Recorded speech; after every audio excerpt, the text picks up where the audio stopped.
Hey guys, this is going to be a build overview on my Tempest Invoker Monk. I've played since the start of PoE2 Early Access. Um, Despite the long amount of time this character's been alive, it's not that crazy geared, but it's able to do everything I want to do in this game in its current state, so I don't really have any complaints, nor any plans to update this character that much further, really, until they release a massive balance change or patch, or the next league comes out, or whatever plan they have for PoE2 in the meantime. So yeah, anyway, on to the skills. So, do everything skill for this build is Tempest Flurry. The skill feels great, it's fun to hold this button down and have the character just move on its own. Pretty cool. Especially in mapping. It's not to the insane levels of attack speed as the attribute stackers are able to get. Not going that route. And really, yeah, this is where you start out until you have the money to go that route, but yeah, I just decide not to because I don't really feel like it. Oh yeah, these are the links. Rage. Pause if you want to see them. You got Charge Staff, which is insane for both single target and quality of life. The beams feel insane, feels really good, especially with a skill like Tempest Flurry, which doesn't have a lot of range in the first place. The only part that has any range is the final hit, which is the lightning bolt. That is the only part of this skill that actually scales with AoE. So any AoE you get for this skill scales up the detection range of the lightning bolt. But this skill, Charge Staff, helps out the rest of the attacks on Tempest Flare, like the first 3 hits that have literally no range. So Charge Staff's really good there. I'm having exposure in here, more shock effect, and a little bit of pen as well. Like when Charge Staff is up, I have 75 lightning pen. So feels really good on LA resist maps. We're using the double herald tech because invokers have the easiest access to damage that's extra lightning and cold out of anyone else on the tree, so it's the easiest for them to take advantage of this tech. It's the easiest to slot in. So like Herald of Thunder is doing cold damage, so you know, if you've seen any recent monk builds, you probably know how this tech works already, but you know, we'll just go through it really quick. Herald of Thunder freezes, Herald of Ice shocks, and they trigger off of each other, and it clears whole screens in an instant. So, yeah, that's pretty much that. Tempest Bell, we have here, Heft, Double Bell, and Rage, Forged, and Shock Effect, all that stuff. More damage here. So, the main single target interaction here is that Tempest Flurry is able to hit the bell extremely fast. It's up there with Ice Strike in terms of how fast it's able to hit the bell, though I think Tempest Flurry has more strikes in a single combo compared to Ice Strike, so it's able to, with one combo, it hits Tempest Bell more often than Ice Strike does. Then you add Charge Staff, and it literally doubles your hits per second because you're able to double hit the bell. Then, while you're hitting the bell and the bell shockwaves are damaging the enemy, Charge Staff shockwaves are also hitting the enemy at the same time. So this is like multiplier on top of multiplier on top of multiplier with these 3 skills. They're an insane single target setup. That will definitely be adjusted in the future. Like, it's pretty insane how strong these 3 skills are, or really just even Charge Staff plus Tempest Bell, like the ability for Charge Staff to double hit both the Tempest Bell as an individual hit, as well as the enemy that you're attacking. So, now we got Combat Frenzy for Combat Frenzy plus Resonance Keystone. gives us automated power charges to use charge staff. Pretty simple. Wind Dancer, insane evasion aura. 76% more evasion at max stages. Also, the Gale Force is pretty nuts because Gale Force actually has an attack damage multiplier on top of base crit, which is why this Gale Force is getting the benefits of damage as extra cold and damage as extra lightning, so it's actually able to trigger Herald of Ice sometimes and blow up the whole screen. We used Hand of Chayula in a weapon swap. We have Conductivity and Voltaic Mark. With Voltaic Mark plus all of our shock effect between the tree, jewels, and our charge staff, we get 70% shocks on bosses. And Hide and Curse. And we have this in a weapon swap to give it +4 levels, along with a bunch of curse effect and curse duration and such. You'll see that on the tree. Grim Feast for sustain and mapping. It can double your energy shield. It's broken. And for single target, when it's just 1v1 on bosses, we swap this out for Ghost Dance. Now, we also have our auto attack. We have Call in here and Soul Thief. These are the only two important supports. Everything else doesn't matter. And then we are allocating Unbound Avatar. This lasts for 14 seconds. 14 seconds and some change, I guess. Now, we have Ghost Dance as a swappable aura for Grim Feast for one-on-one fights. Now, the thing to keep in mind about Ghost Dance is if you've already doubled your energy shield with Grim Feast, then you swap to Ghost Dance. Ghost Dance, I believe, doesn't actually do anything until your overcharged energy shield drops down to your base maximum value. That's when Ghost Dance can actually start recovering your energy shield, because when your energy shield is overcharged, you're beyond your maximum, but Ghost Dance can only go up to your maximum. So these two mechanics don't really work together very well. So yeah,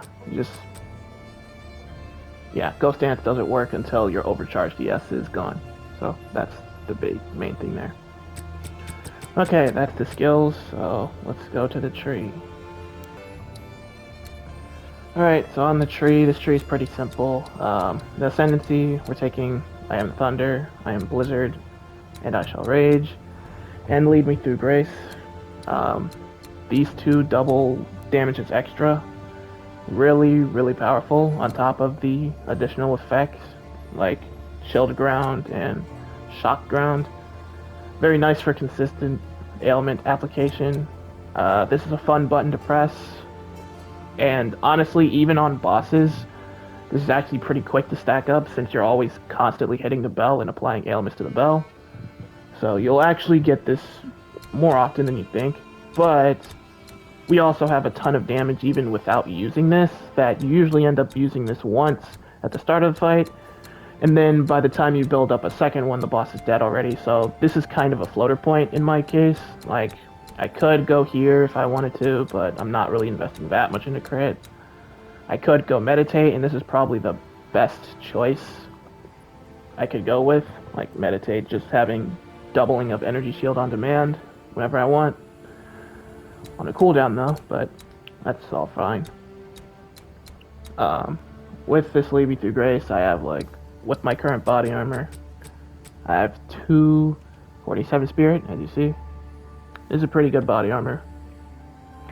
I think I bought this for like 5 or 10 div, something like that. Whatever. It's a good one. But yeah, and as you see, like, since we have this damage is extra here, this is why taking advantage of the double herald tech so easy for invokers. And you have this as the mountain so that we freeze easier because we already have a ton of lightning damage anyway. Lately, I have started investing the slightest bit into crit a little bit, just to take advantage of this increased damage on crit. These nodes are really strong. They're better than these elemental damage nodes here, just because this also applies to the physical portion of our damage that isn't fully converted. Now, on, say, the final hit of Tempest Flurry, which is 100% Fizz to Ele conversion, then these nodes are on par. Elemental damage is on par with just increased damage. I'm taking this reduced mana cost here. We have reduced curse effect here, so it's easier to get Ele weak immunity with overcap res. It's easier to get Ele weak immunity with this. More reduced cost. We have jewels. Most of our jewels are just increased damage and increased attack speed. This one has shock chance and mark effect. And we have one jewel that gives a bunch of freeze buildup and shock magnitude. Everything else is just damage and attack speed. Nothing crazy there. Staff nodes, really good. This increased defenses is pretty good.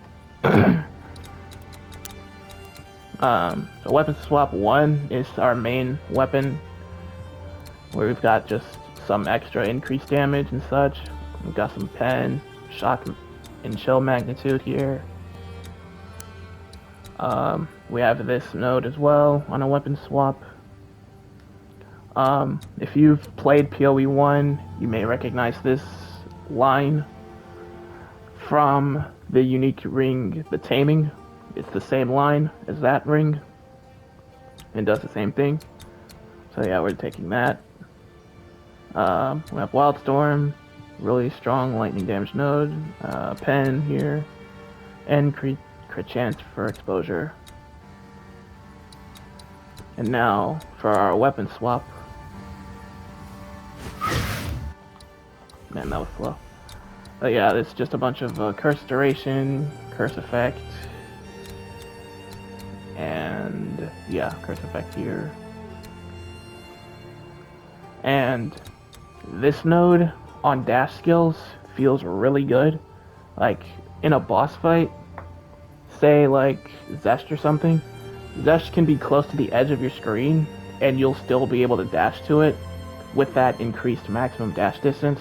It feels really good to just be able to teleport nearly a full screen away, right to on top of your enemy, and just start wailing on him.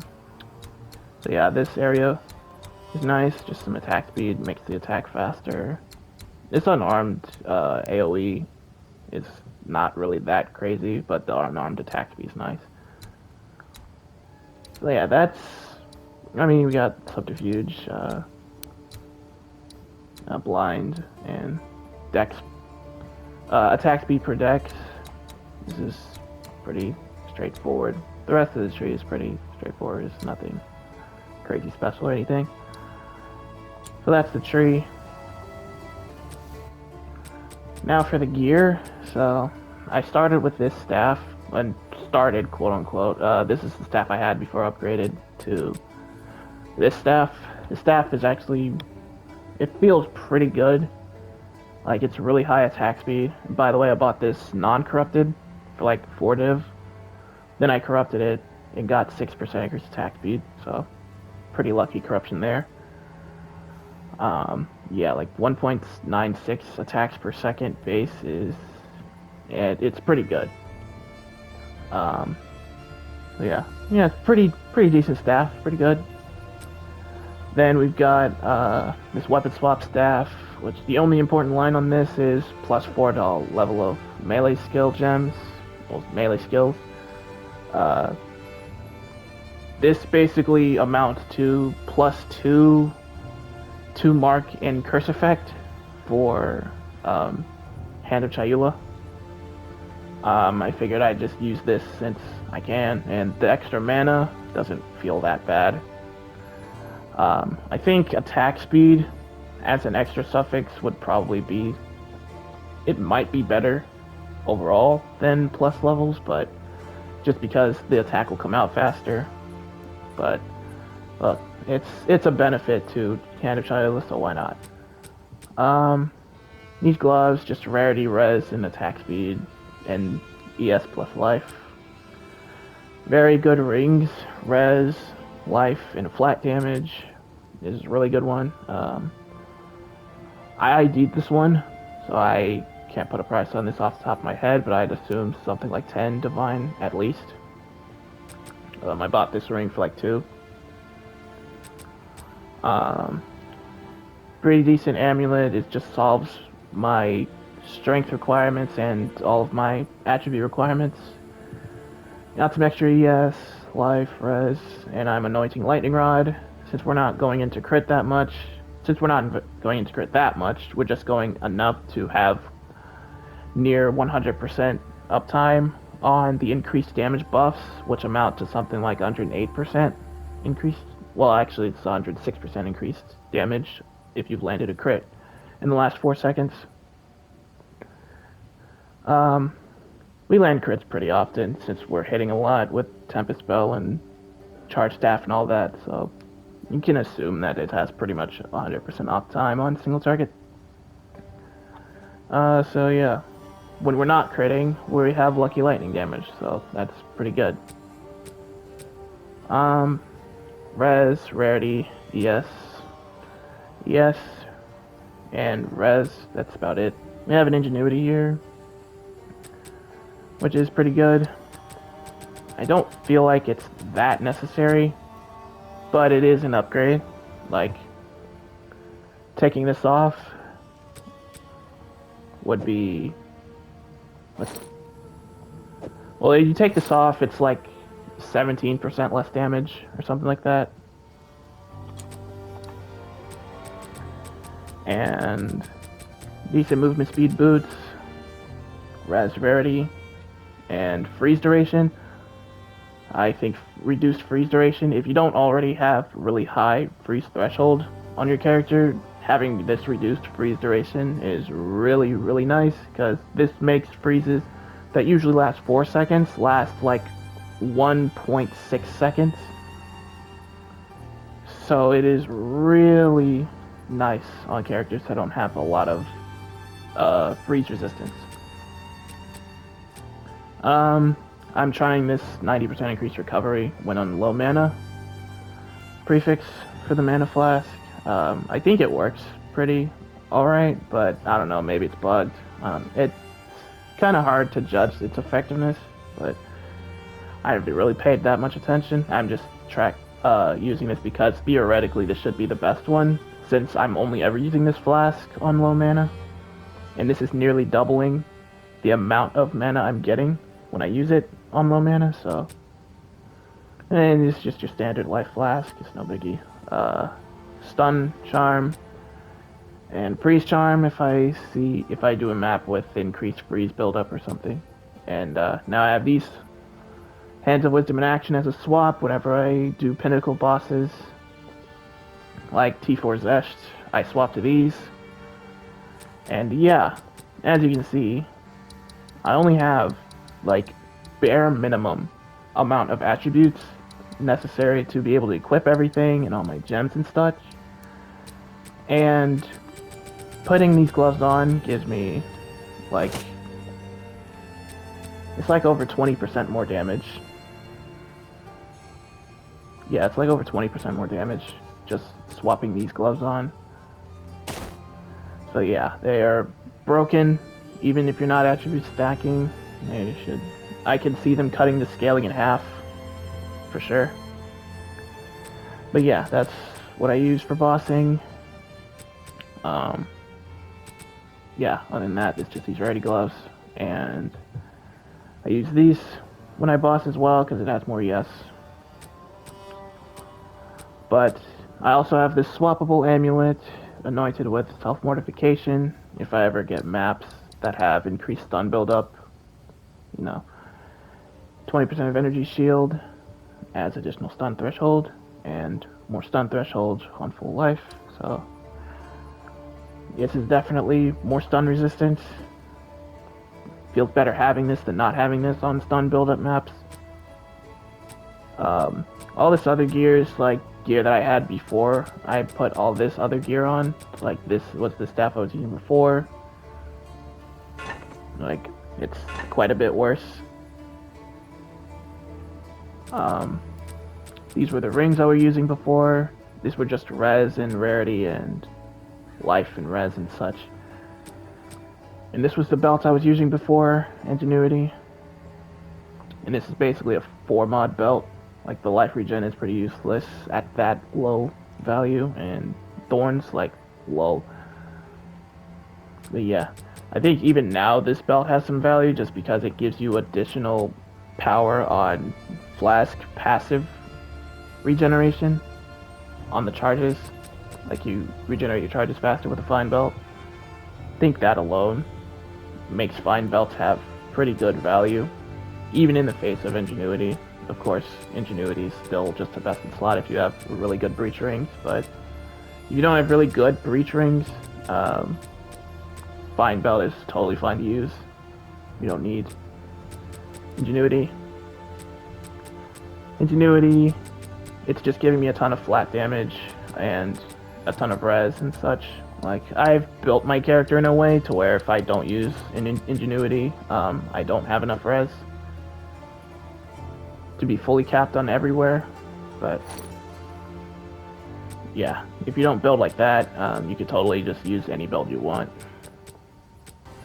Okay, so in regards to map mods to watch out for, they are Burning Ground, Penetration, minus max res, and increased accuracy. Increased accuracy counters evasion. Burning Ground counters energy shield recovery if you're not killing ads, and penetration and minus max res are just generically dangerous. A generic weakness of hybrid builds is that you have to invest into chaos res, and you're not immune to chaos damage, which means you need chaos res, right? Now, with this much chaos res, poison isn't that big of a deal, and most chaos damage attacks aren't that big of a deal. However, the number one killer of this character is a chaos damage attack, and it is, in particular, a breach mob that fires a purple laser. It has a stupid high hit rate, and chaos damage, for those who may not know, does double damage to energy shield. So, if you don't have CI and you have a ton of energy shield, that attack, that beam attack with the stupid high hit rate, just shreds your energy shield in less than a second. And then you're left with 2,000 HP, and obviously with a high hit rate, you're not going to last much longer, even with 46 res. So, yeah, that attack alone has been a major roadblock for this character, though we persist and we conquer. But yeah, chaos damage, and especially if you're going to do breach, you probably want to just go CI. I'm not going to, because I'm probably not playing this game much more until they update it some more. New content, new balance updates. But yeah, that's pretty much the weaknesses of this character. Next up is gameplay. See ya.